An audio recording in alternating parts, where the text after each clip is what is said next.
Bienvenidísimas, todas, todos a esta tarde brotada de primavera, muy bonita para nosotros porque vamos a presentar el libro de una maestra con el puente de plata de otra maestra de esta casa, las dos muy queridas, las dos habitantes de Lo Hierro desde hace muchos años y personas imprescindibles. Y veo en el público además un montón de caritas de poetas que han pasado por aquí con su arte, con sus versos, y que lo han hecho, supongo que en parte con la muy bien sembrada semilla y calorcito de Susana. Estaba leyendo, su Julieta, como veo caras de gente que a lo mejor veis por primera vez, Julieta Valero, que es la responsable del centro.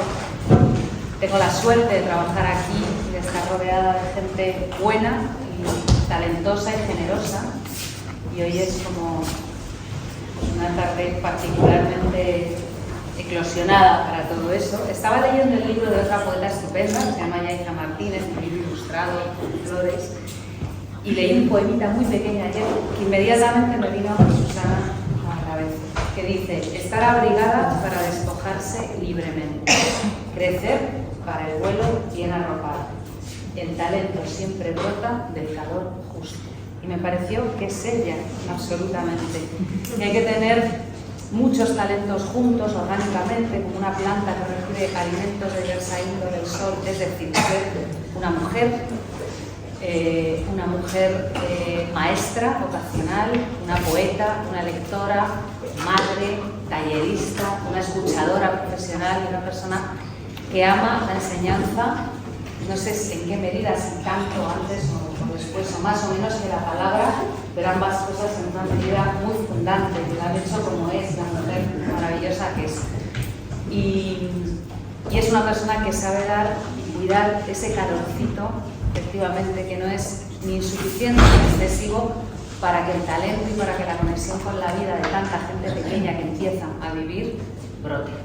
Y aquí lo llevamos viendo y disfrutando un montón de años. Susana es muy generosa y el 21 de marzo, que es el Día Mundial de la Poesía, siempre hacemos, claro, es nuestro día, un superacto que no es con poetas famosos que vienen aquí por la tarde a leer sus cosas y a tomarse vinos, que eso lo hacemos el resto del año, sino con poetas pequeños que están empezando a escribir, que no han perdido la conexión con el lenguaje, porque con esa se viene de fábrica, y que Susana les ha ayudado, que es su maestra, a que eso suceda. Y vienen aquí por la mañana y celebran a un poeta o a muchos. Todo esto que veis es de este año, y cuando se hizo la última celebración descubriréis en esos rostros algunas personitas que están por aquí que también han crecido al calor justo de Susana. Así que hoy viene ella con este libro, Un gorrión por adentro, preciosamente editado, con un contenido que es el destilado de tantísimos años haciendo el bien, y el bien a través del lenguaje.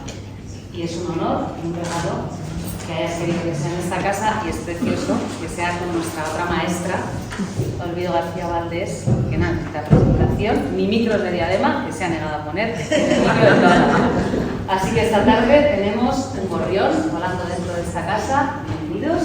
Muchas gracias.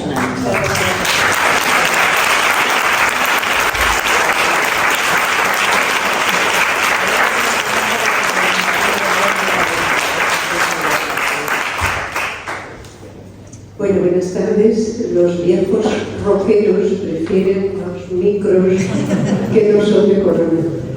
Es un placer estar aquí. Muchas gracias, Julieta.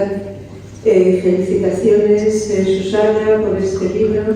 Agradecimiento y alegría porque hayas querido que te acompañe en esta tarde, que es una tarde muy importante y preciosa. Y agradecimiento a la Fundación que hace posibles estos encuentros. Susana Obrero no necesita presentación, yo creo que todos los que están aquí la conocen, pero de todas formas voy a decir algunas cosas. Susana es poeta. Entre sus libros están El hueso de un albaricoque, que fue premio de poesía Ciudad de Ronda en 2018, y 100 cigüeñas, que fue el título con el que recogió y presentó aquí sus poemas reunidos. Es también maestra de educación primaria en el Colegio Público Seseña y Benavente. Yo creo que están aquí sus alumnos, y en realidad es de esta experiencia de la que nos va a hablar en este libro, Un gorrión vuela dentro. Es asidua a los talleres de esta casa desde hace muchos años. Es componente de un grupo que desde hace tiempo se reúne aquí los lunes y que tiene un nombre que me encanta, Los Divagantes, ¿no? Y bueno, en los últimos años Susana es también conocida porque es la madre del poeta Mario Obrero, que nos acompaña. En realidad siempre fue su madre, los que antes Mario no era famoso. Pero, por cierto, este libro que presentamos está dedicado a Eli. Y Eli es hija suya también, supongo que está aquí, ¿no? Muy bien. Y ella dice, Susana dice en la dedicatoria, que Eli jugaba a ser maestra con sus peluches y hoy es amor en las aulas, y me parece que es la heredera en este sentido de esta beta materna, que es una cosa bien importante. Al final del libro, los que tenéis el libro entre las manos, quizá la última página, y veréis que ahí hay una foto de Susana de niña. Y está sentada en un pupitre, como estáis vosotros en clase habitualmente, y lleva un babi blanco, parece, ¿verdad? Y tiene la edad, yo creo que tienen las niñas, o sea, vosotros, las niñas y los niños que están con ella. Y la verdad es que impresiona, fijaros en esa foto, fijaros en los ojos, impresiona porque mira exactamente igual que mira ahora. Es decir, es la misma Susana de ahora. Entonces hay que darle las gracias Susana, por estar aquí, por ser como eres y por haber preparado este libro. Y antes de empezar a hablar del libro hay que aplaudirla, ¿no?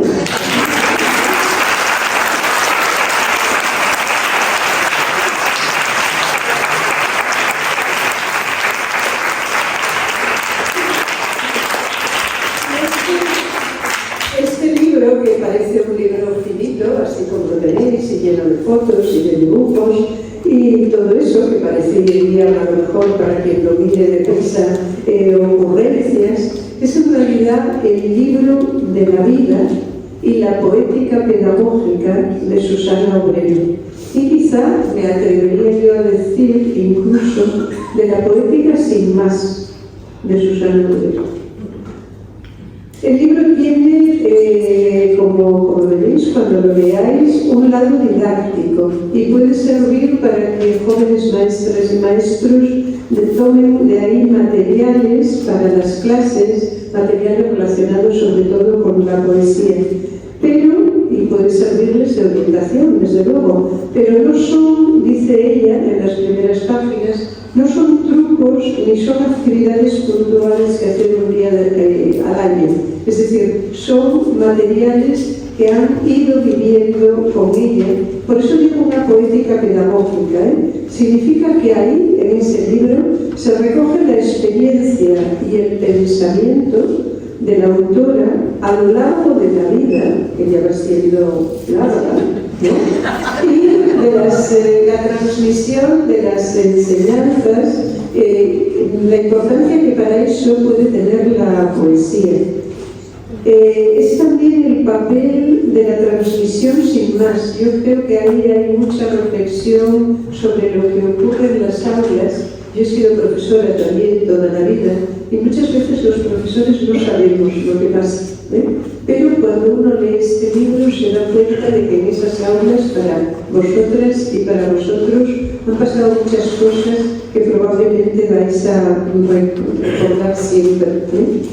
Es un libro que Susana ha preparado con muchísimo esmero, con muchísimo cariño, con muchísima vocación, que es la que tiene, y son muchos cursos, muchas clases en cada curso, muchas lecturas, muchos poemas y poetas, lo que ha pasado por sus manos para poder entrar en el libro, muchas anotaciones también, porque este libro tiene una cosa maravillosa que es como un depósito de citas.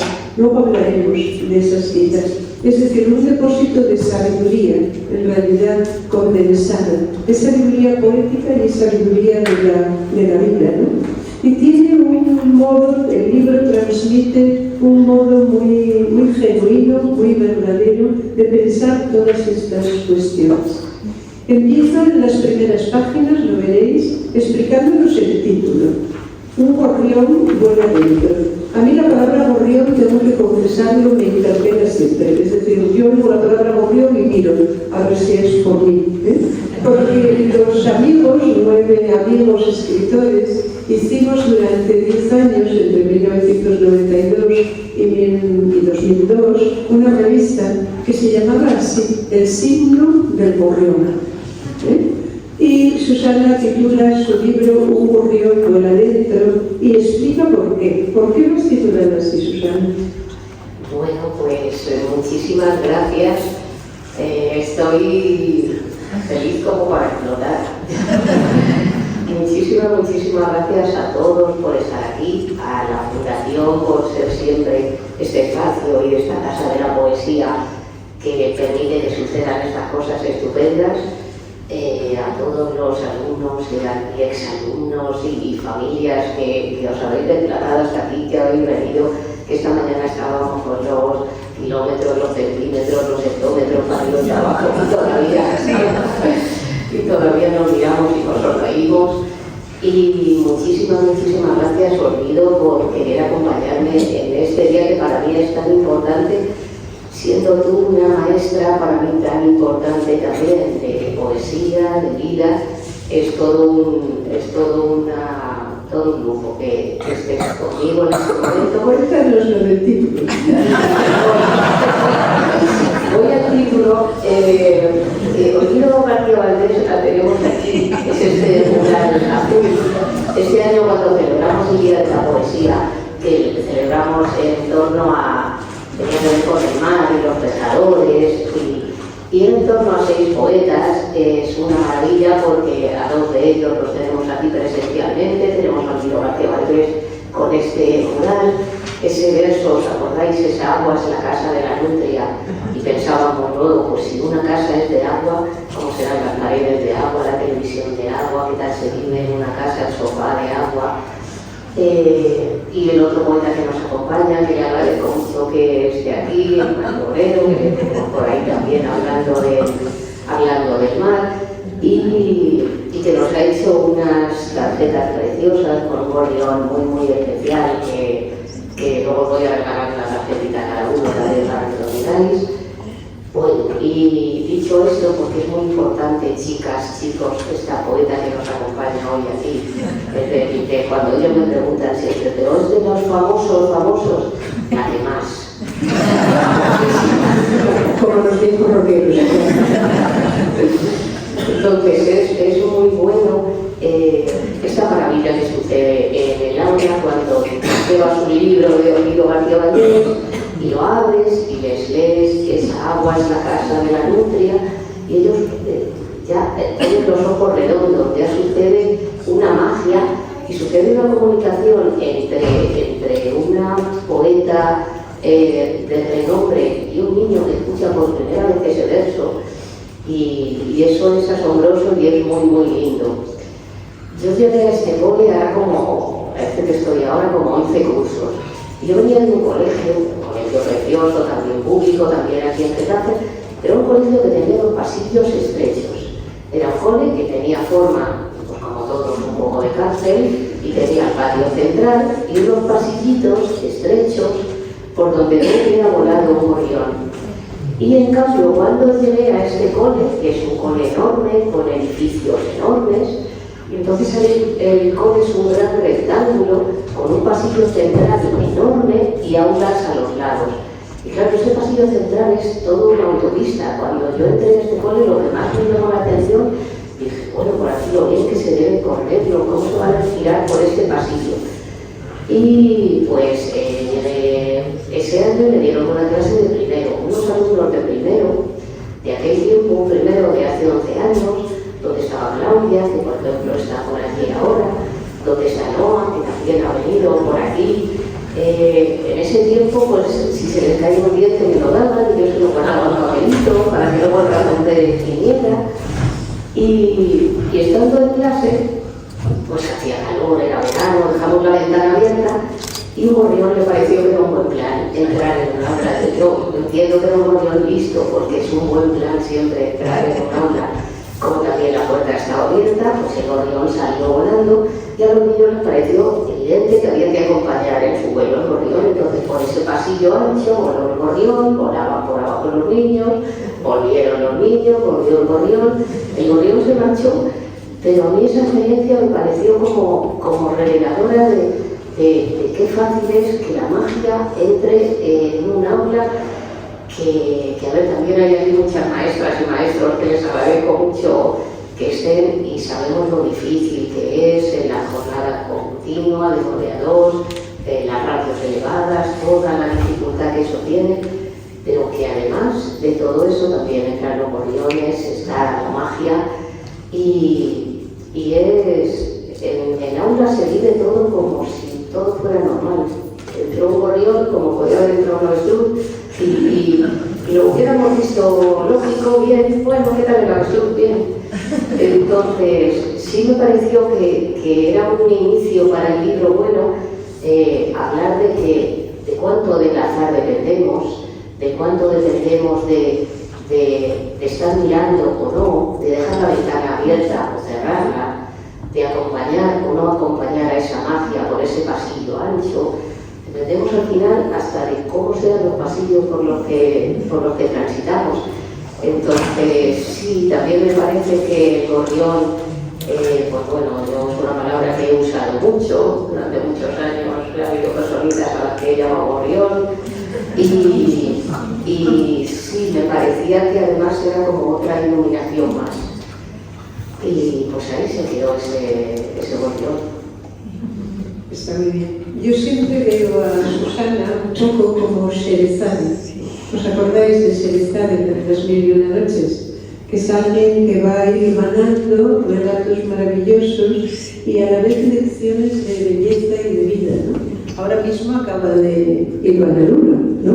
Y podría salir. En esas páginas del principio del libro, si le preguntamos a Susana por Blanca, Fernando y el otro Fernando, Vanessa, Ana, Chari, Fefa, Álvaro y tantos otros maestros, ahora que los nombrabas, ¿no?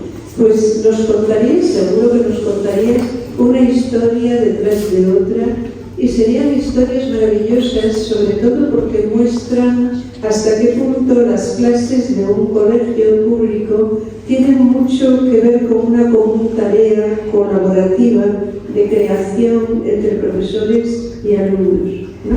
Eso es muy importante, ¿no?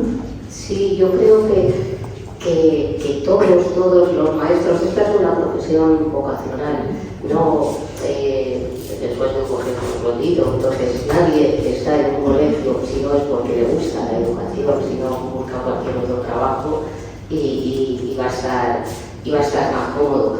Todas las personas que están en un colegio, que pasan tantas horas dedicadas a la infancia, tienen un algo especial que enseñar. Entonces yo creo que compartir eso, ser en realidad compañeros, es algo estupendo y sobre todo tener la mirada abierta. Yo he aprendido mucho en este colegio y en el anterior que estuve de los maestros, de qué cosas hacen, de cómo miran ellos a los niños, no tanto de hecho esta actividad, tú ahora la repites, sino de esa actitud, de esa forma de estar en la escuela, porque sí que el maestro enseña cosas, pero sobre todo enseña como una actitud, una forma de estar. Es además lo que se recuerda después, Claro. porque después no te acuerdas de qué daba clase ni qué contaba, pero sí de cómo era. Sí.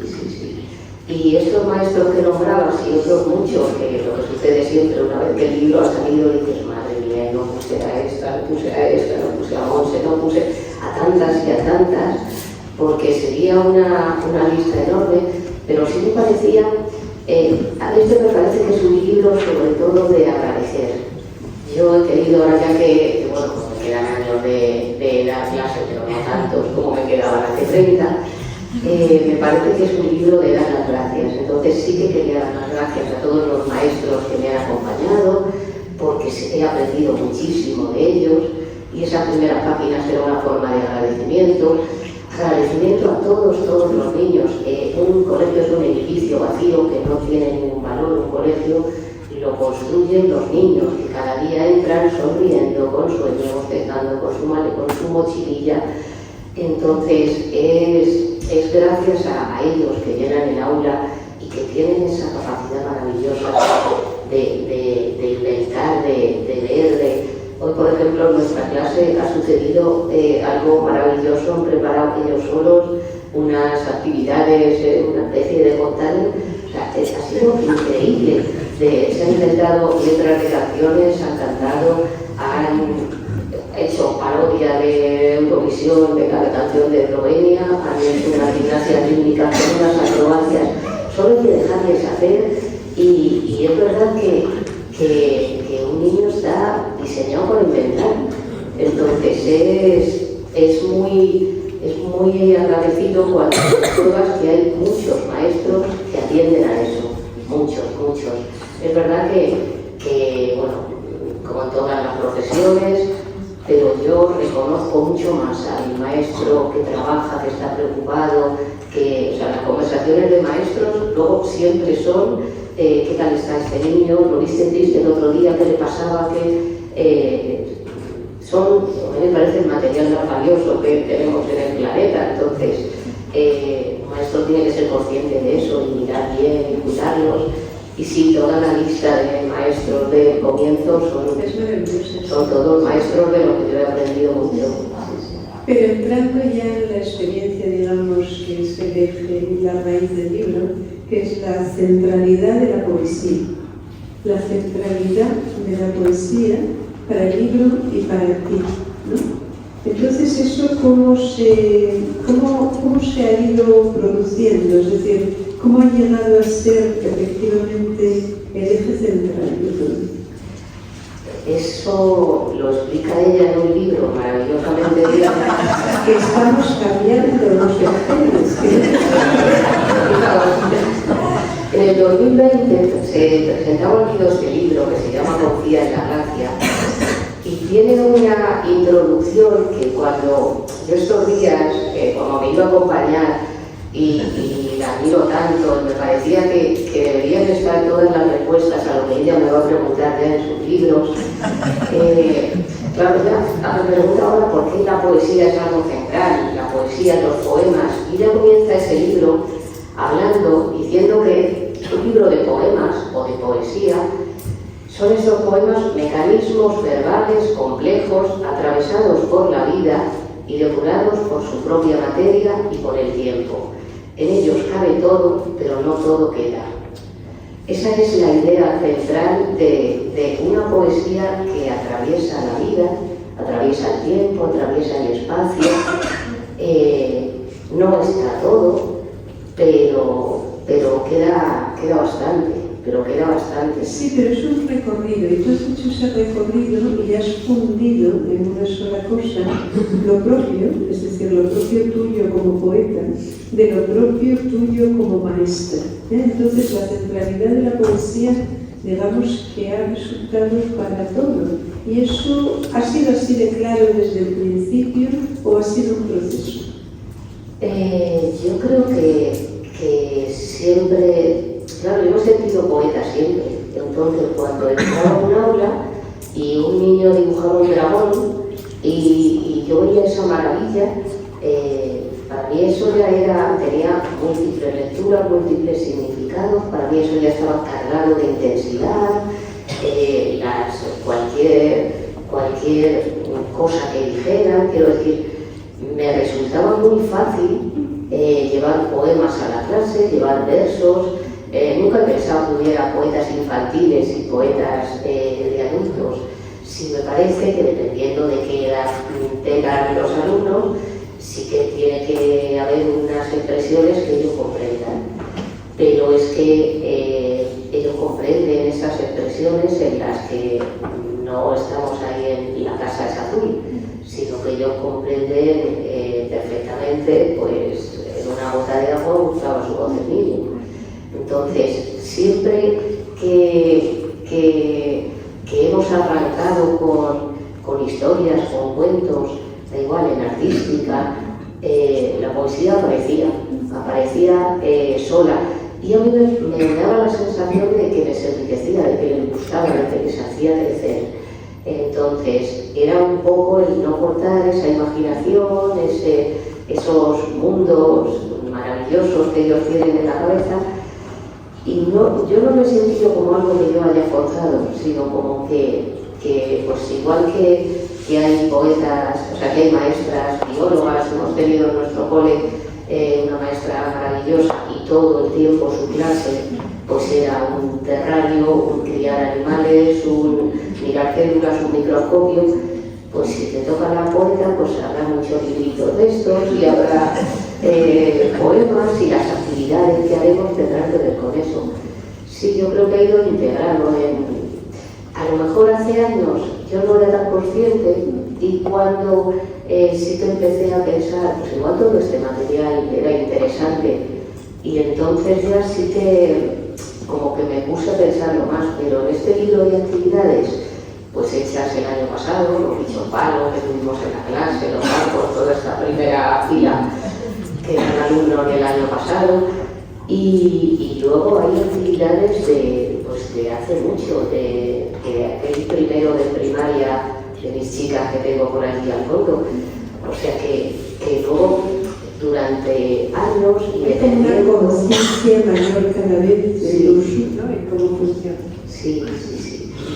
Y también un poco al azar de lo que los chicos pidan, de lo que vaya surgiendo. Pues este año, por ejemplo, tenemos una aldea de muñecos de nieve que no había surgido otros años, pero que nos pareció este año elemental. Y ahí está que con este calor se nos está empezando a deshacer y estamos ingeniando a ver qué hacemos con ella. Está muy bien. Sí. Y después está también la centralidad de algunos nombres, ¿no? De poetas, como Félix Grande, como Clara Janés, como Paco Aguirre, como Juan Carlos Mestre, como Isabel Escudero, como Antonio Amoneda, como Guadalupe Grande. Muchos de ellos están por aquí en estas cartulinas maravillosas, ¿no? Entonces, ¿cómo funciona, por ejemplo, una poeta como Clara Janés? ¿Cómo funciona el trabajo con esa obra, con esa poeta? ¿Y cómo funciona con alguien, digamos, como Antonio Amoneda, que es tan distinto, ¿no? ¿Cómo es eso en la práctica? Yo leo mucho y, bueno, sí que hay... es que vas por el mundo con ojos de maestra. Entras a una tienda y ves cosas que, ay, esto se podría hacer en la clase, ay, esto... Entonces, de la misma manera también lees algo y dices, uy, pues este verso igual en la clase sí que llegaría. Por ejemplo, Clara Janés aparece porque era un poemario que es el de Campa, que es un libro que absolutamente es como de adultos, no se refieren a la infancia, no tiene... Pero claro, ella tiene un verbo que es esperaré o no esperaré. Y esta infancia tan impulsiva, pues de repente, o sea, esta posibilidad de con este verso vamos a poder pensar que mejor, yo quiero algo ya, porque voy a esperar un poco, qué ventajas tiene, y por ejemplo, pues Clara Janés entró más por el contenido que a lo mejor por otra cosa. Y Gamonera me encanta, entonces Gamonera que me parece de una lucidez tan enorme como para que cualquier poema suyo podría entrar. Hicimos una canción, ¿os acordáis? La nieve cruje como pan caliente, de un poema de Gamonera, lo convertimos en canción y lo cantaban cuando bajaban al recreo. O sea, es como mágico que tú estés en el cole y oigas bajar a niños al recreo cantando un poema de Gamonera. O sea, son cosas que, pues a lo mejor a otro tipo de profesores eso no les emociona, pero a mí me parece algo maravilloso. Entonces sí que un poco todas las referencias que hay tienen que ver con gente que a mí me emociona mucho, porque me parece que sí que si tú llevas tu emoción lo transmites, es como mucho más fácil. Sí, es así, pero hay mucho trabajo, ¿no? Es decir, tal como presentas tú las cosas, tienen siempre una carga de espontaneidad, de facilidad, de libertad, de entusiasmo, de alegría. Todo eso es así, está muy bien, eres tú así. Pero al mismo tiempo hay un elemento de muchísimo trabajo que no se te ve en general cuando hablas, pero que se ve, por ejemplo, en el libro. Este libro es lo decía al principio, es un depósito de citas, quiero decir, de frases, frases que son habitualmente de poetas, pero no solo, pueden ser de filósofas o de otras disciplinas. Y entonces es como un depósito de sabiduría que está ahí, ¿no? Ese depósito de sabiduría, cómo se ha formado, cómo ha cuajado, ¿no? Como tal, quiero decir, en la práctica. Es decir, tú anotas cuando lees, te vienen luego las cosas a la cabeza. ¿Cómo te funciona eso? Muchas anotaciones hago. Entonces sí que guardo muchos cuadernitos y cuando voy haciendo lecturas voy anotando. Y luego es verdad como que un poco aparecen cuando tienes, pues no sé, la idea, por ejemplo, de que el profe también es un aprendiz todo el tiempo y está intentando a ver qué aprendo hoy, pues bueno, coincidió con la lectura de Marina Garcés de la Escuela de Aprendices. O sea, hay cosas que a veces como que llegan solas, conectan y te das cuenta que eso que parece que quieres tú estar pensando, ya lo han pensado antes otras pedagogas y lo han explicado fenomenal los poetas, porque quizás son los que mejor explican todo esto que no se puede explicar. Y luego sí hay un intento por intentar nombrar a muchas mujeres. Eso sí es un intento con toda la intención, porque me parece que hay tantas que han hecho tanto bien por la educación, hay tantas maestras poetas y tantas pedagogas que han hecho tanto por la educación y no han tenido el peso ni están en el lugar que deberían tener, que yo las como que me acompañaran, a mí me parecía como de justicia. Sí. Entonces sí, en algunos casos sí que he buscado pedagogas que había leído y las he vuelto a releer para intentar conectarlas, y es verdad que es que conectaban enseguida. Después también me impresiona mucho la diversidad de materias y de materiales tal cual, ¿no? Con los que se trabaja naturalmente en el aula. O sea, por ejemplo, hay tejas, para un tejadillo. Uno no se lo espera que estén allí en la clase, pero hay muchas tejas. Después velas para escribir el susurro. Después cajas bastante grandes de madera o de cartón, papeles formato XXXXL para que quepa un niño y se le pueda dibujar, en fin, muchísimos materiales, ¿no? Es decir, ahí hay ¿cómo funciona eso en la práctica? ¿Hay un trabajo colaborativo? ¿Te lo montas tú sola? ¿Cómo funciona? Bueno, a mí es que me encanta todo el asunto de la educación artística, porque me parece que ahí los niños ven donde despliegan en realidad todas sus capacidades. Y me parece que ofrecer diferentes soportes, diferentes materiales, diferentes posibilidades, nunca 25 trabajitos iguales, nunca... Pero ¿cómo llegan 25 tejas a la clase?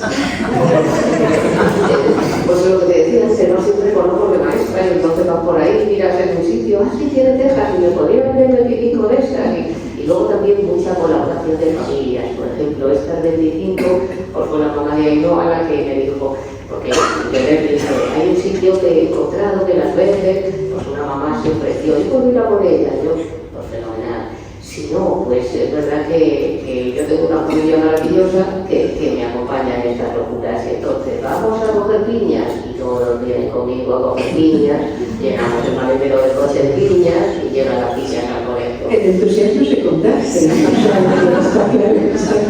Vamos a la playa y traemos todas las piedras del mundo, porque luego hay que pintar piedras, hay que escribir piedras.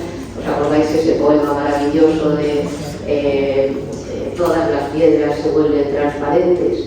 pues ese es un poema que trabajamos, es que no trabajamos con ellos, Guido, precisamente, que lo tengo aquí. Es tan maravilloso poder releer este poema. Aquí se ve el trabajo, porque dice que es todo espontáneo, fácil, lo que sea, pero lo prepara todo un montón. Tú vas a una playa, tienes a toda tu familia cogiendo piedras, porque luego sobre esas piedras, que sean planitas, que sean finas, encima les ponen pegas, pero exigente, no, que ahí no les van a caber. Entonces, tú ofreces piedras, ofreces unos rotuladores donde se puede escribir, y lees un poema maravilloso como este. Algunas piedras se vuelven transparentes con el sol, casi transparentes. A veces, al caminar, me siento y las miro. Algunas almacenan luz, pulidas y cerradas como si fueran vivas. Las cojo, están llenas de tierra. Por debajo, tienen un tacto áspero y fresco. Pues no hay que hacer más. ¿Qué cosas escriben los poetas? Están todos chiflados. No hay que hacer más, entrar las piedras. Algunas piedras a veces se vuelven transparentes. Todos están ya esperando que su piedra se vuelva transparente y escriben cosas maravillosas en ellas. Pues sí, es muy agradable llevar a Ronda pues todo. A veces la cosa se complica. Hemos estado haciendo ahora unos cerezos japoneses y extremeños, como del Jerque también eran, y pues bueno, hecho con palomitas de maíz. Es una complicación llevar palomitas de maíz a una clase, ¿verdad? Porque están muy ricas y todo. A veces los materiales se complican, pero está muy bien que todo sea susceptible de transformación artística, que de todo podamos hacer cualquier trabajo. Sí, yo me acuerdo como lectora, me acuerdo de cómo me impresionó y el juego que me dio a principios de los 80, que ya digo lo de los viejos rockeros, la lectura del libro de Jean-Louis Rodin, Gramática de la Fantasía. ¿Cómo, en ese ámbito, qué libros han sido importantes para ti? ¿Cómo ha funcionado eso? Mucho, es que la literatura infantil también me ha gustado mucho, siempre. Entonces, ahora por ejemplo en el cole, que llevo unos años, pues estando en la biblioteca del centro, abajo y teniendo unas horitas para recibir a todos estos, bajan corriendo, quieren llevarse libros, uno de piratas, uno de de qué va, entonces, pues bueno, por ejemplo, Rodari, que es maravilloso, los cuentos por teléfono, que los hemos tenido algunas veces en clase. Ayer Elisa, por ejemplo, que es a quien va dedicado, a la maestra a quien va dedicado este libro, me regaló un cuentecito de Rodari, uno de los cuentos pequeños que ha hecho ahora ilustrado, preciosos. Por ejemplo, es un autor fundamental de los infantiles, Christine Nostinger también me parece muy importante. Roald Dahl, los clásicos, me parece que leer a los clásicos es importante. Hemos leído Alicia en el País de las Maravillas en clase, hay libros que están tan bien, que bueno, pues luego llegan los libros que vienen ahora y están muy bien, los Jerónimo Stilton, los Volcán y todo lo que tienen.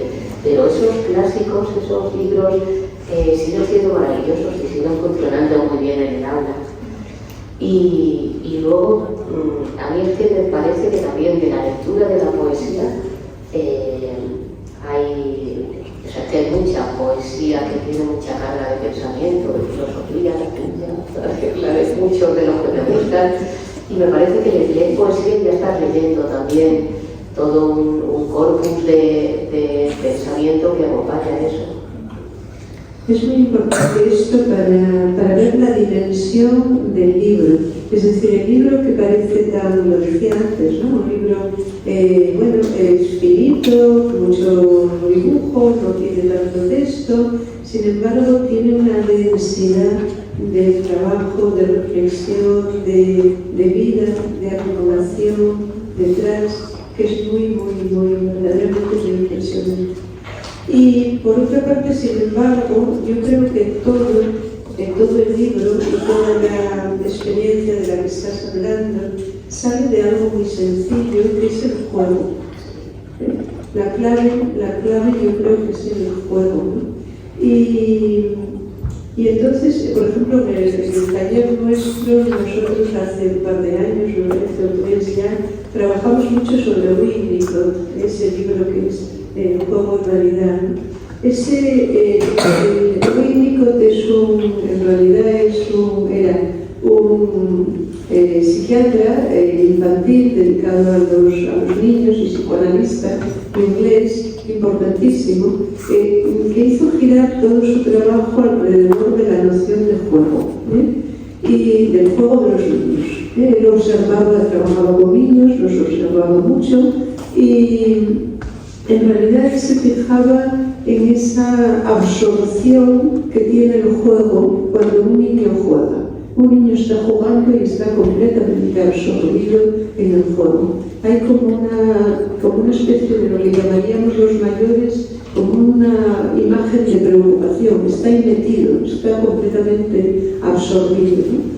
Y Winnicott contaba que esa experiencia del juego en los niños tiene una cualidad muy rara, porque el niño cuando está ahí jugando, absorbido, eso que pasa en el juego, no se puede decir que esté fuera, el niño no está fuera, o sea, lo que ocurre en el juego está con él, ¿no? Está dentro de él, pero a la vez está fuera, es un espacio intermedio o doble entre el dentro y el fuera, ¿no?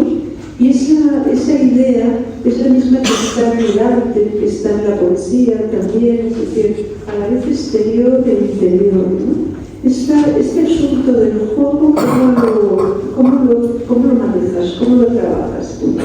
Eso a mí me parece importantísimo y creo que además el maestro aprende mucho viendo jugar a los alumnos. A mí me gusta el patio del recreo para ver cómo de repente un pequeño echa a correr y echa a volar y genera una corriente que hace que le sigan unos pocos y que otros no.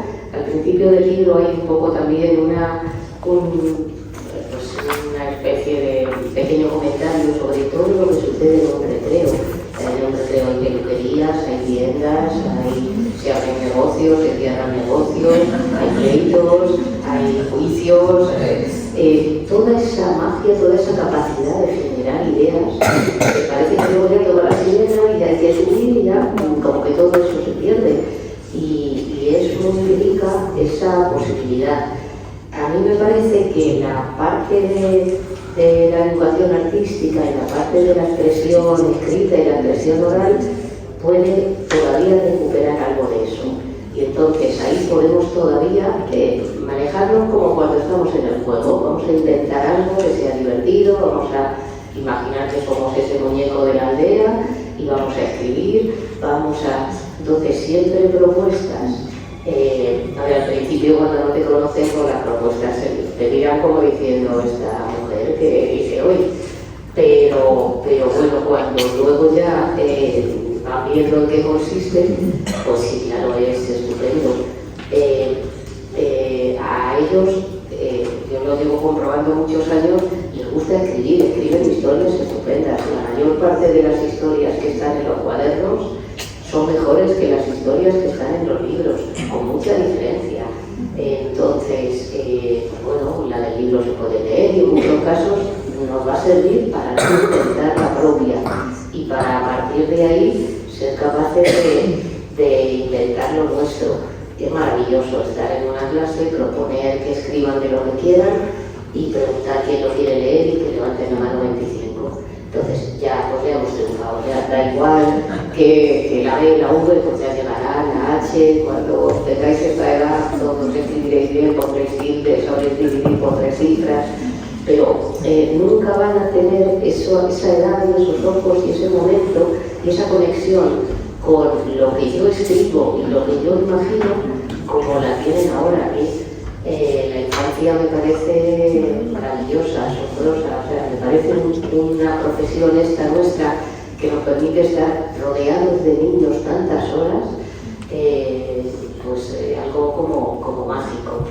Entonces solo hay que dejarles, porque en realidad yo creo que el juego está en ellos en cualquier momento. Viven en eso.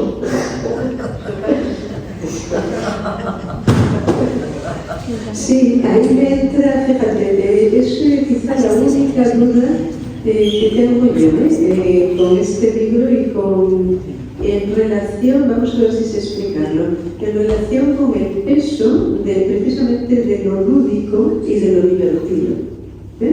Una pequeña duda que me entró el año pasado, y que yo creo que debían ser estos alumnos tuyos del año pasado, en el día de la celebración de la poesía, el 21 de marzo, ¿verdad?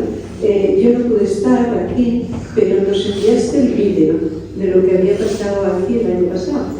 Y era un vídeo maravilloso en el que todos estos alumnos habían trabajado sobre poemas de Antonio Vamonera, y era impresionante en el vídeo la gracia, la variedad de recursos, cómo se propiciaba en las distintas cosas que iban sucediendo, la cohesión, el buen ambiente del grupo, la implicación del centro y de los padres en esa celebración, y cómo Susana potencia en los niños la naturalidad de la relación con la poesía, que se veía muy bien, el dinamismo, los momentos creativos y divertidos, vitalmente estimulantes.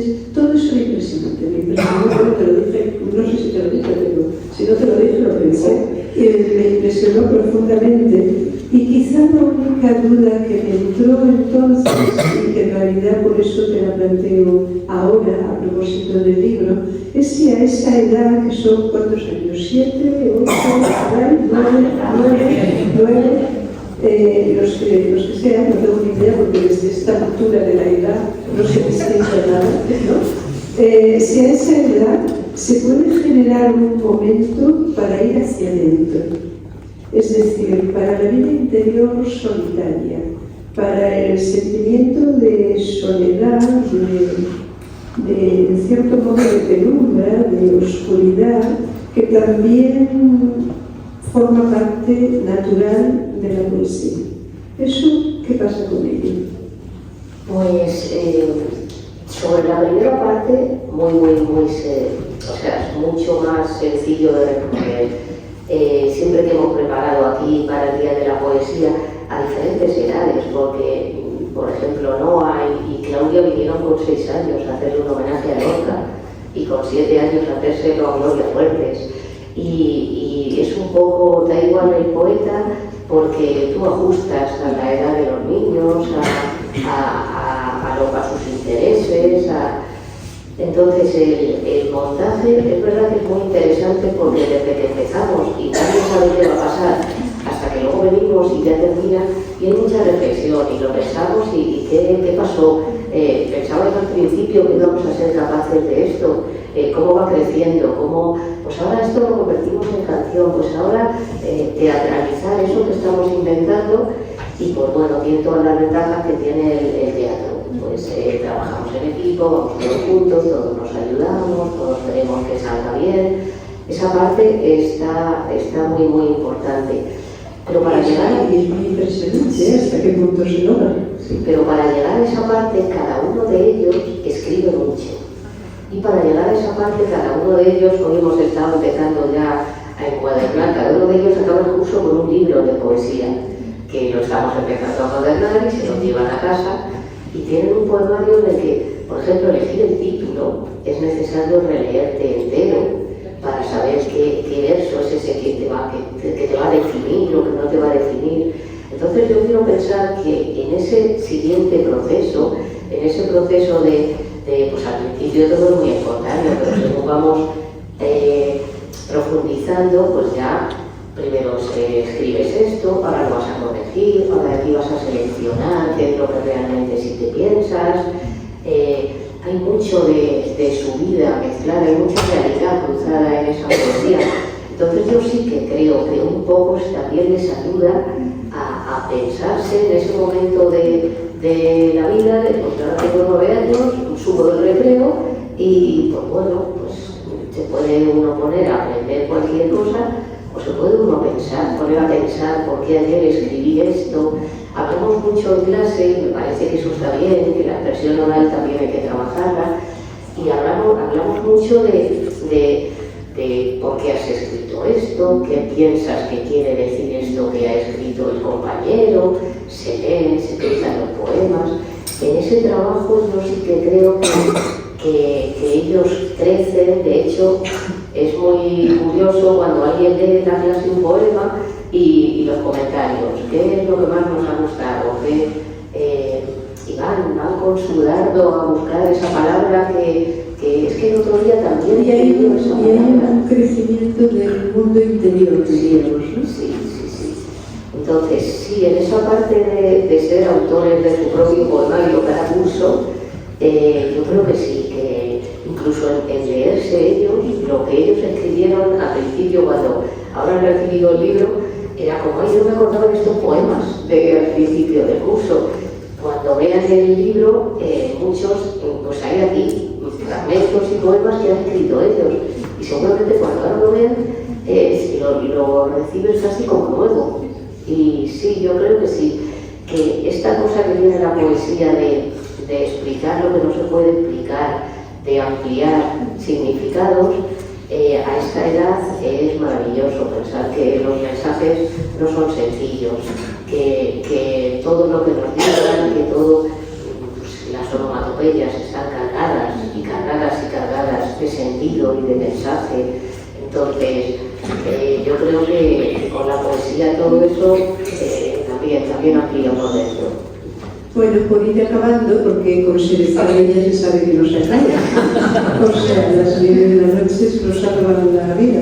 Pero por ir acabando me gustaría resaltar, ¿no?, también la escritura de este libro. Es decir, parece que es un libro que pone el énfasis en el trabajo poético, pero también pedagógico, y quizá puede pensarse que eso sea lo importante, pero hay escritura aquí. Y a mí me gustaría que nos leyese un trocito para después dar paso a ver si hay también comentarios, opiniones. ¿Hay algún trocito especial que...? No. El trocito especial es el tuyo.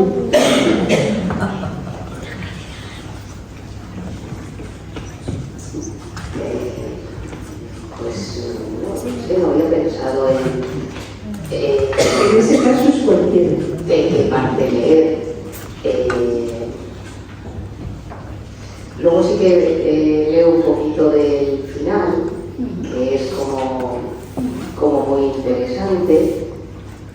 Y este libro tiene algunas de las actividades que pilló en la pandemia, y estábamos, os acordáis, mirándonos por una pantalla de ordenador, y de repente tener estas posibilidades y recibir por el ordenador los caballos que alguien había dibujado, pues fue como muy interesante también.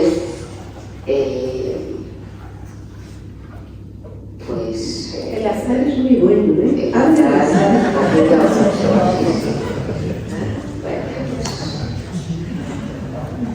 pues abrimos por aquí.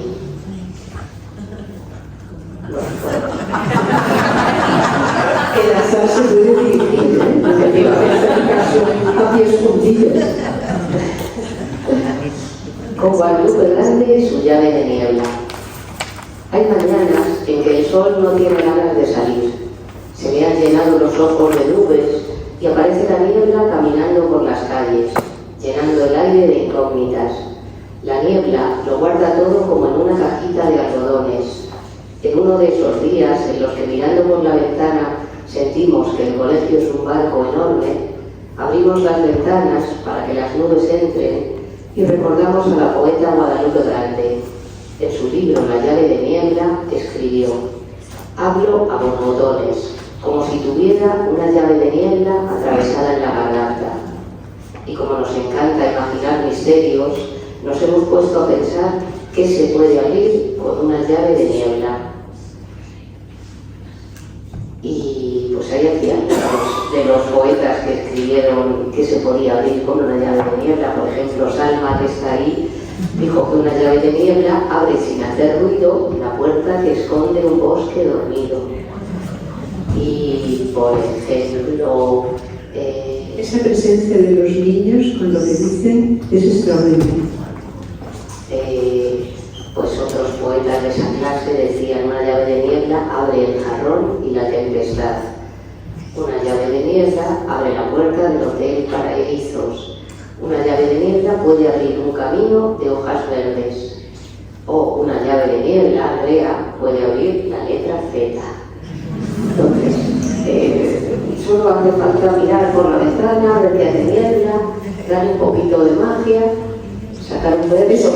Es que en realidad este es un libro de magia, ¿eh? Esa es la mejor definición. Este es un libro de magia que abre mundos maravillosos, lenguas extraordinarias, increíbles, y que está hecho, yo diría, de generosidad y de poesía. Y yo creo que hay que aplaudir de nuevo a Susana antes de abrir.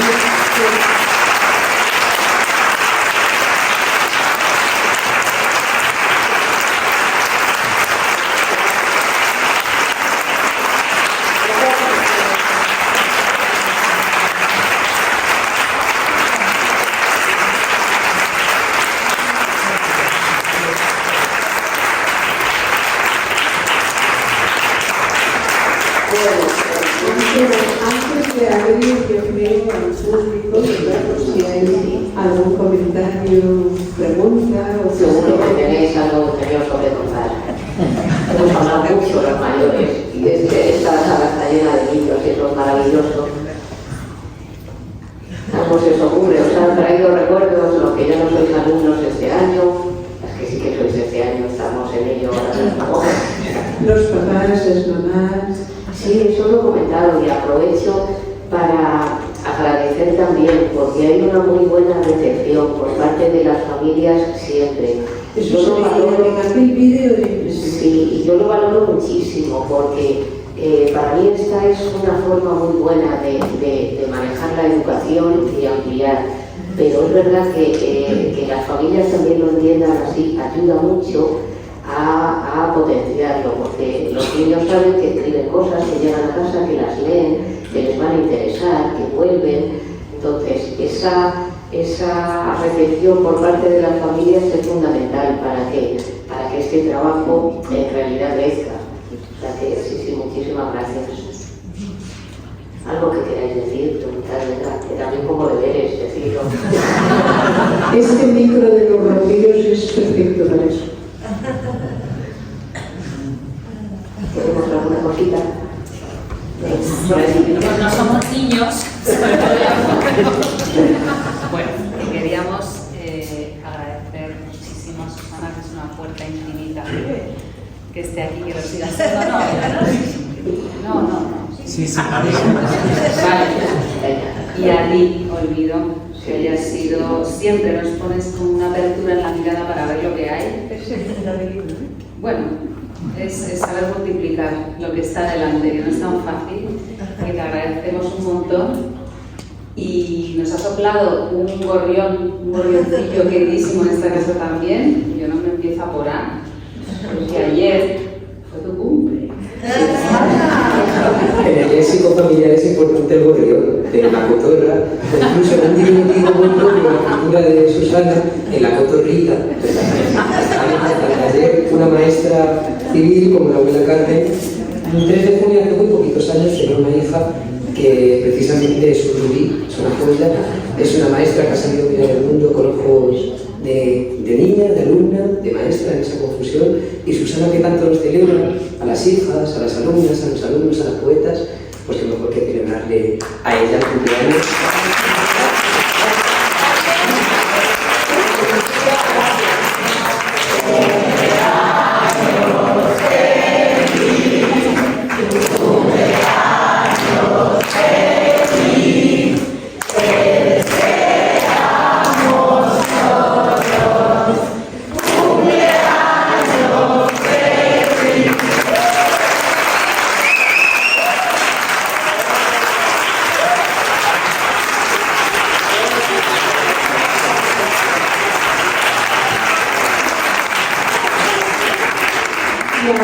más libros, más libros. Los que os habéis quedado sin libros, que había personas, os contamos que Vino a por Letras, nuestra librería de Guardia Getafe, los tiene, y que en la caseta de Vino a por Letras, en la Feria del Libro de Madrid, el 15, que es el día que termina el domingo, que es un planazo, firman Mario y Susana a las 11:30, luego viniendo por ahí por las... Es un plan de domingo insuperable. Y nosotros además hoy, como siempre, tenemos un vino enriquecido para nuestros poetas de primerísima división emocional cuando terminemos. Así que muchísimas gracias a todos. Muchísimas gracias a todos, Olvido, gracias infinitas. Y muchísimas gracias a todos los que habéis venido al cumpleaños feliz, a las madres que se han escrito para el evento. Muchísimas gracias, hacéis que el mundo sea muy bonito. Muchísimas gracias.